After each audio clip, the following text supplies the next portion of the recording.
Hey, y'all, it's Orlando. Listen, before the holiday break, I had the opportunity to sit down with Governor Gretchen Whitmer and Lieutenant Governor Garlin Gilchrist, along with my colleague from Bridge Detroit, Michael Walker, to discuss the population growth report that was released in December. And it's the subject of the Detroit Policy Conference put on by the Detroit Regional Chamber this week. So it's about a 10-minute interview. Take a listen.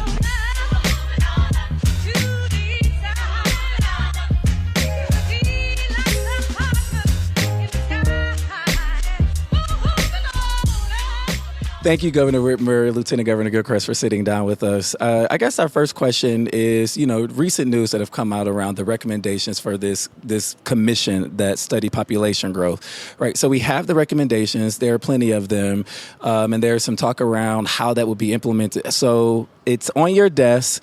Co-Vice Chair Shirley Stancato signed it. What's next? It's a great question. And, one of the things that I think that we're all reading through the report to figure out what can we do quickly, what is going to take legislative action, what is a more longer vision, right?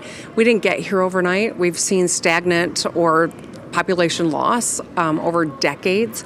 But under my administration, I said we've got to actually start doing the work to make sure we reverse this trend. So it will not be fixed overnight. It will not be done by the time I'm done being governor, but I want us to have a blueprint to start working from.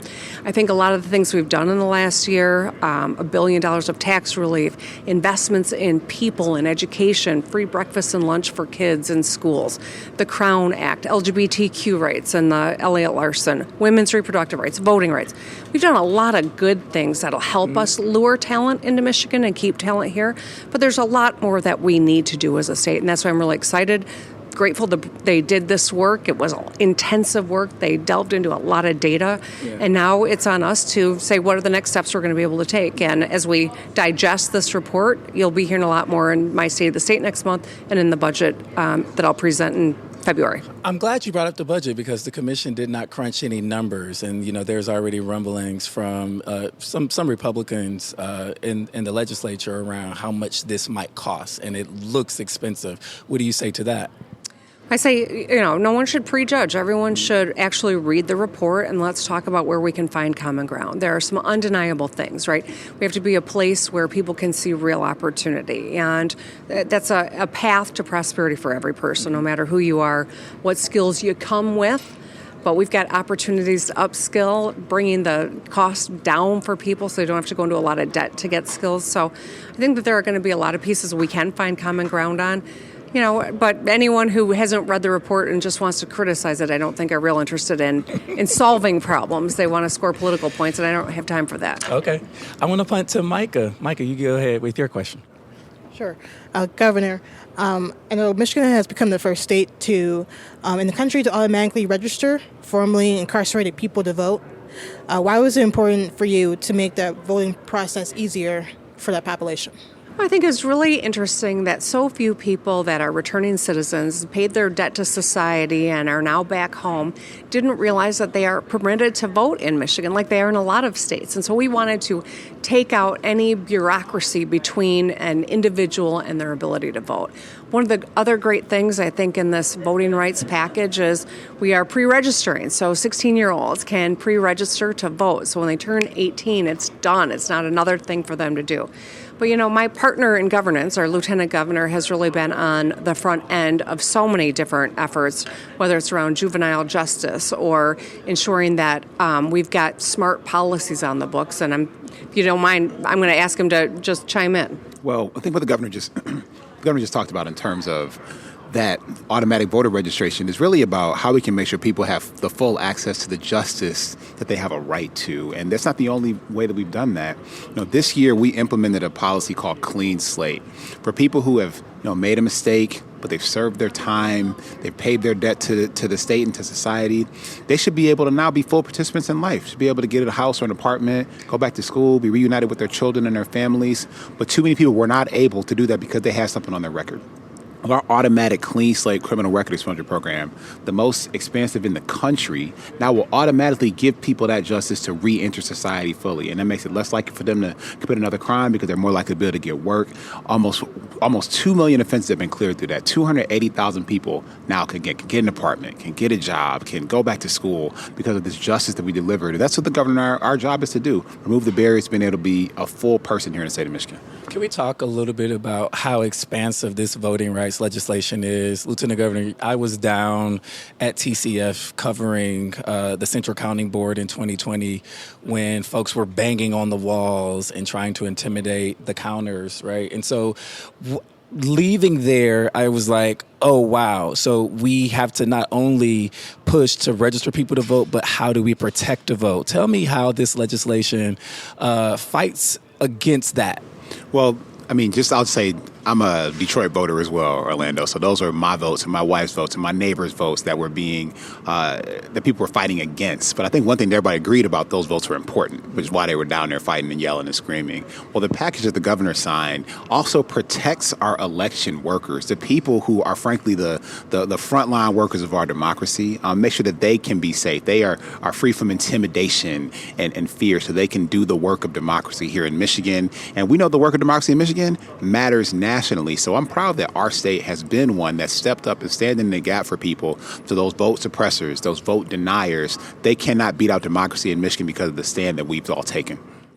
I want to ask you both about I-375 and the project that MDOT is leading. It's been a year's worth of engagement. The project is now on hold. I remember when it was announced, you both were there, and you all talked about making a reparative investment in the community that was lost, particularly the Black community that was raised in urban renewal.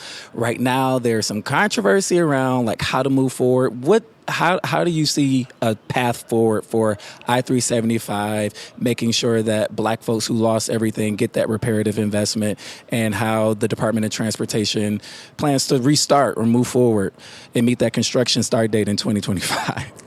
I'd start with, this is a real collaboration. The Biden administration, we had Secretary Buttigieg here, the city of Detroit, historians. This is really supposed to be a collaborative effort. And if we're going to be successful in honoring what the goal is, right, to make a real investment in the city of Detroit and the people of Detroit, recognize a wrong that was done decades ago, generations ago, and build, I think, a city where all people can see themselves and a future, we got to get it right. And so there's been robust conversation with the community. I think that we've got to continue moving this forward, and we will. But I'm grateful that so many people in the community have taken part. I think that that's a good, healthy thing.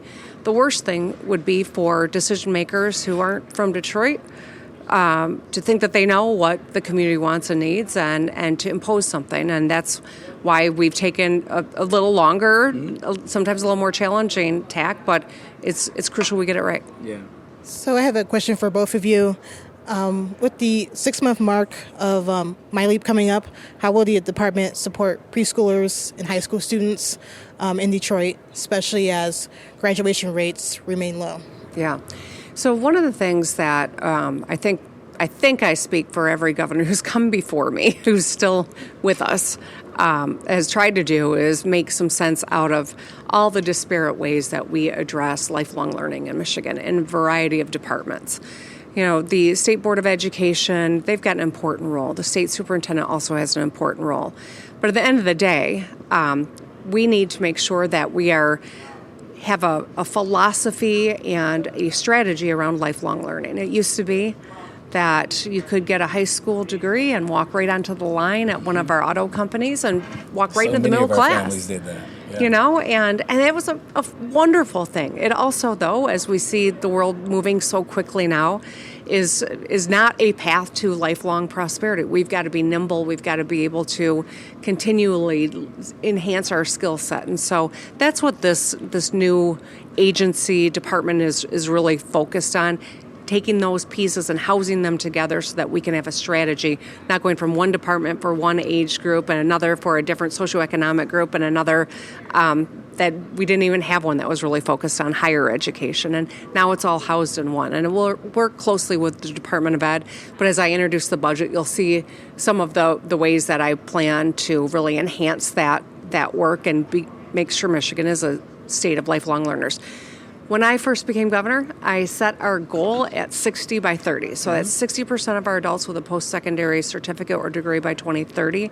We were under 45% at the time. We're now north of 50, so we're making real progress. Even with the pandemic, we're making progress. So that's good, but we got to stay at it. And I think this department is going to be a real crucial asset in that work. All three of my kids are in Detroit Public Schools, so this is deeply personal to me that we get this right. And one of the things, when we talk about MyLeap, it's structured with three offices. One is an Office of Early Childhood Education, establishing, organizing, and streamlining the way that the state can support our early childhood education professionals and the apparatus that will allow us to get, pre-K available to every 4-year-old in the state of Michigan, to have child care providers know that they are well supported by the state of Michigan, that they'll have a pipeline of professionals that can just love on our kids and educate them and prepare them to be early readers. And I'm excited to see what this department will be able to do to deliver that. And that investment in early learning positions young people to be successful in elementary, middle, and high school. And then working with the MyLeap Office of Education Partnerships, we have so many amazing, diverse, and vibrant out-of-school time providers that provide enrichment alongside what kids get in the classroom. And those are the things that are ultimately going to pique kids' interest about what they want to do professionally. Like, I was in the DEFSA program. That exposed me to engineering. And I went on to get a degree in engineering and do that in the first part of my career. Who knows what kids will be exposed to from robotics or dance or the arts or whatever it might be. But those Office of Education Partnership will be supported at the state level, and it'll help MyLeap, I think, make a big difference for education in Michigan. Last question. I want to ask you guys about the mayoral administration here in the city of Detroit lobbying for land value tax legislation in the legislature. If that makes it through, is that something that you will sign into law, Governor Whitmer? Obviously, it's not gotten to my desk yet, and it's always hard to say what something's finally going to look like because they often go through many iterations. But yes, that is something that I think the mayor's made a compelling case. I understand that it's not universal, and perhaps it may take some changes as it works its way through the legislature, but I'm inclined to look favorably on it. Thank you, guys. Great. Thank Thank you you both. so much. Happy holidays. Thank you.